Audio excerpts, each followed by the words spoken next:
Hi guys! I thought it would be fun if we started a chapter book. So every day I'm going to try to post 2 chapters of me reading. So we're going to start today.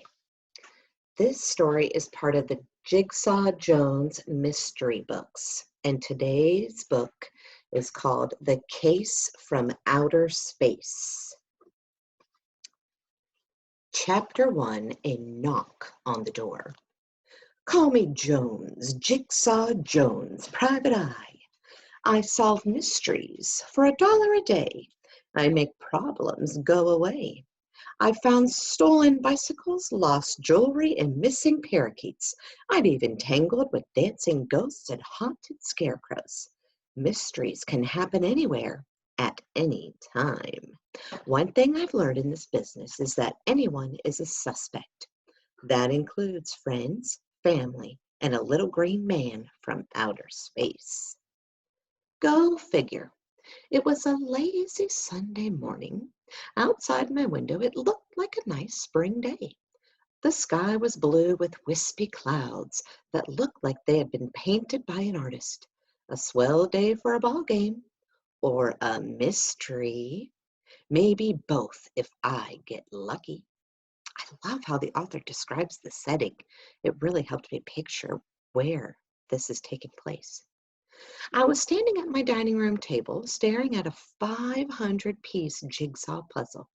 It was supposed to be a picture of our solar system, the sun and 8 planets. But right now, it was a mess. Scattered pieces lay everywhere. I scratched my head and munched on a blueberry Pop-Tart. Not too hot, not too cold, just right. As I cooked, I'm pretty good with the toaster, I began working on the border, grouping all the pieces that had a flat edge. Sooner or later, I'd worked my way through the planets. The rust red of Mars, the rings of Saturn, and the green tint of Neptune. I've never met a puzzle I couldn't solve. That's because I know the secret, the simple trick. Don't give up. Here is a picture of the little boy. I do believe this is the boy who's telling the story.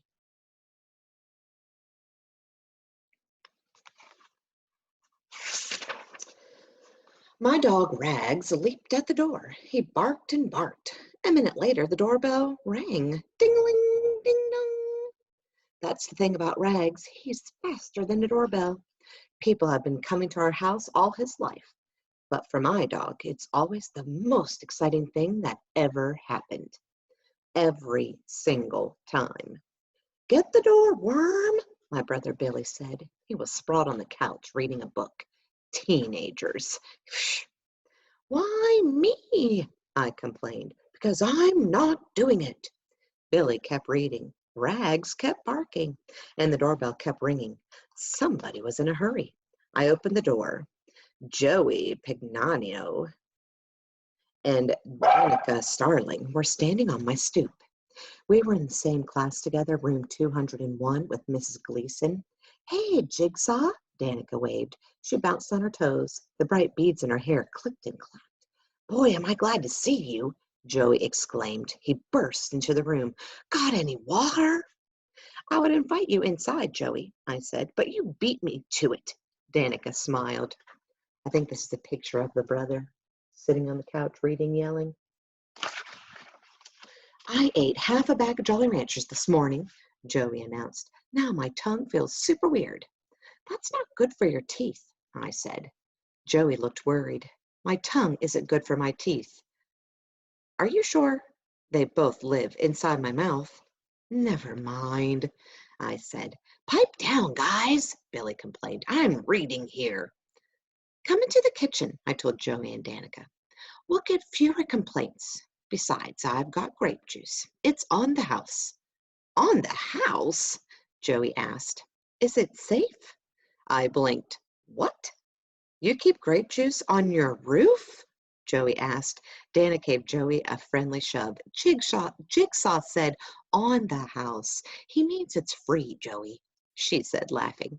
Joey pushed back his glasses with an index finger. Free? In that case, I'll take a big glass. Here's a picture of the friends. Chapter 2, One Small Problem.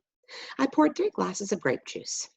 Got any snacks? Joey asked. Cookies, chips, corn dogs, crackers? Corn dogs? I repeated. Seriously? Oh, they are delicious, Joey said. I ate 6 yesterday. Or was that last week? I forget. Danica shook her head and giggled. Joey always made her laugh. I set out a bowl of chips, and Joey pounced like a football player on a fumble. He was a skinny guy, but he ate like a rhinoceros. So what's up? I asked. We found a note, Danica began. Aliens are coming, Joey interrupted, and he chomped on a fistful of potato chips.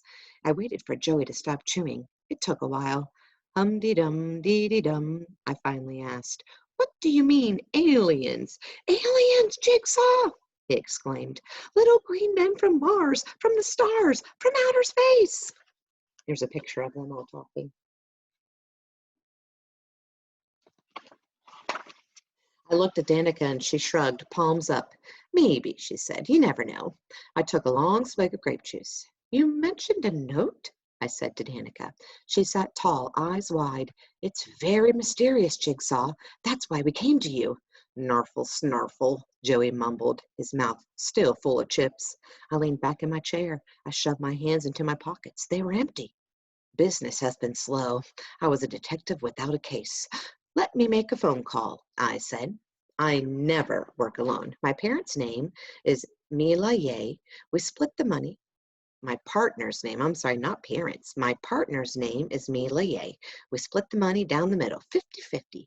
Mila has long black hair. She's crazy about books, and she's my best friend on the planet.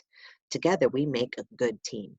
I asked Mila to meet us in my treehouse. She said she'd be over in 5 minutes.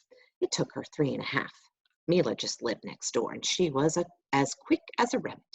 As usual, Mila was singing. I knew the tune, but the words were different. Twinkle, twinkle, little mystery, how I wonder what you are. Could you really be up there? Do Martians wear underwear?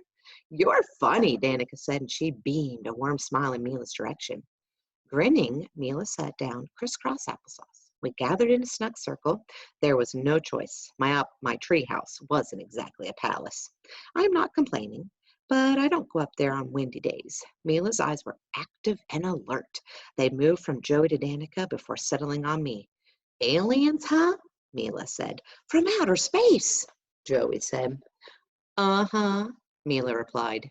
If she thought Joey was crazy, Mila was too nice to say it out loud. I took out my detective notebook. I opened to a clean page. With a blue pen, I wrote, the case from outer space. Clients, Joey and Danica. Clues. I left the last part blank. I didn't have any clues. I wasn't even sure I had a case, but it was better than nothing. Maybe we could start from the beginning, Mila suggested. Hold on. I slid forward an empty coin jar. We get $1 a day. Joey and Danica exchanged glances. We have one teensy-weensy problem, Danica said. Uh-oh. Here's a picture of them in the treehouse.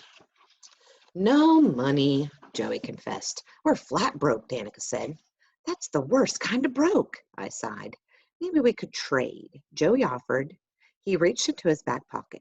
His hand came out holding a hunk of smelly orange glop. I've got some cheese. Mila leaned away. You keep random cheese in your back pocket? My front pockets were full, Joey exclaimed. I was afraid to ask. We were all afraid. No one wanted to know what was in Joey's front pocket. A frog? A hard-boiled egg? Last week's bologna sandwich? Anything was possible. There was still the problem of payment. I did not like working for free. It was bad for business. But I needed a mystery. The way a fish needs to swim. The way a bird needs to fly. The way a 3-toed South American tree sloth needs to hang upside down. Okay, I decided. We'll look into it. No promises, though. Thanks, Jigsaw, Danica said. You can still have my cheese, Joey said. He held out the orange glop as if it were a pirate's treasure. Mila coughed. That's nice of you, Joey. Just hold on to it for now for safekeeping. She turned to Danica. Let's see that note. Here's a picture of the cheese. All right, so I wonder what the note's going to say. The next chapter, chapter 3, is called The First Clue. I can't wait to find out. I'll see you later.